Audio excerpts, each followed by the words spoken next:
আমরা চাই স্বাধীন দেশে আমরা আমাদের সরকারের কাছে যদি আমাদের কোনো দাবি থাকে সেটি আমরা যেন আমরা অকুণ্ঠ চিত্তে জানাতে পারি।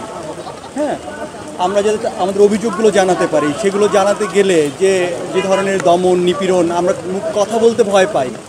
এবং ছাত্ররা যে আন্দোলনটা করেছিল, যে যৌক্তিক দাবিটি করেছিল, সেই দাবিটি আসলে যে কোনো যৌক্তিক মানুষের পক্ষে খুব সহজেই মেনে নেওয়ার কোনো বিকল্প ছিল বলে আমার কাছে মনে হয় না। এবং সেই শান্তিপূর্ণ একটি দাবি ছিল, আন্দোলন ছিল, সেখানে কেন হচ্ছে গুলি করতে হবে আমি জানি না। এবং ছাত্রদের যেভাবে হত্যা করা হয়েছে সেটি যে কোনো সংবেদনশীল মানুষকেই হচ্ছে প্রচণ্ড রকমেরভাবে আহত করবে, বিক্ষুব্ধ করবে।